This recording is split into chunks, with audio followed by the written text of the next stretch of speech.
কে বলে বাঙালি ব্যবসা পারে না? বাঙালি নাকি অলস, ঝুঁকি নিতে ভয় পায়? এক বাঙালি স্বাধীনতা সংগ্রামীর পুত্রের তৈরি করা বাঙালি পদবিযুক্ত কোম্পানি আজ পৃথিবীর সর্বোৎকৃষ্ট অডিও মিউজিক সাউন্ড সিস্টেম প্রস্তুত করে শব্দের দুনিয়ায় বিপ্লব এনেছে। এই কোম্পানির মিউজিক সিস্টেম পৃথিবীর সবথেকে ব্যয়বহুল গাড়ি, সিনেমা ইত্যাদি জায়গায় ব্যবহৃত হয়। নেপথ্যের মানুষটির নাম অমর গোপাল বসু। তিনিই তৈরি করেছিলেন বোস কর্পোরেশন, বিশ্বখ্যাত অডিও ইকুইপমেন্ট নির্মাতা প্রতিষ্ঠান বোস কর্পোরেশনের প্রতিষ্ঠাতা চেয়ারম্যান। 50-এর দশক। অমর গোপাল তখন ম্যাসাচুসেটস ইনস্টিটিউট অফ টেকনোলজির ছাত্র। বেশ দাম দিয়ে মিউজিক সিস্টেম কিনেও মন ভরল না। কারণ খুঁজতে গিয়ে বঙ্গসন্তান দেখলেন প্রেক্ষাগৃহে গায়কের গলার 80% সরাসরি শ্রোতার কানে আসে না, আসে দেওয়ালে ছাদে ধাক্কা খেয়ে। ইঞ্জিনিয়ারিং পাশ করার পর পদার্থবিদ্যার এই মূল সূত্রকে কাজে লাগিয়ে নিজেই মিউজিক সিস্টেম তৈরির কাজে লাগলেন। সিনেমা হলে শব্দের প্রতিফলনের তত্ত্ব কাজে লাগিয়েই এমন এক সাউন্ড সিস্টেমের নকশা বানিয়ে ফেলেন যাতে রয়েছে অনেকগুলো ছোট ছোট স্পিকার, দেওয়ালের দিকে তাক করা। অর্থাৎ শুধুই সরাসরি স্পিকারই শব্দ নয়, শ্রোতাকে প্রতিফলিত শব্দ শোনানোরও বন্দোবস্ত করে দেন। তারপর যা হয়েছে তা ইতিহাস।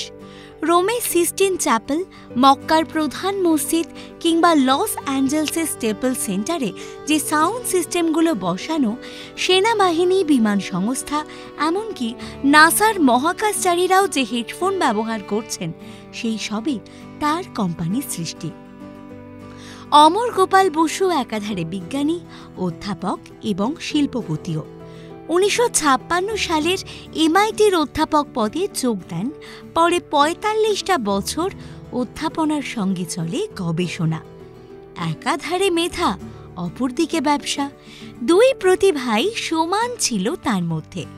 বিশ্বের প্রথম 400 কোটিপতির তালিকাতেও এসেছিলেন তিনি। এক সাক্ষাৎকারে তিনি বলেছিলেন, ব্যবসা শুরু করেছিলাম অন্য রকম কিছু তৈরি করব বলে, অর্থ উপার্জনের জন্য নয়। তার দীর্ঘ গবেষণার কথা মনে করিয়ে সেদিন সহাস্যে জানান, অন্যের সংস্থায় কাজ করলে হয়তো কয়েকশো বার চাকরি খোয়াতাম। বাবা ননীগোপাল বোস ছিলেন স্বাধীনতা সংগ্রামী।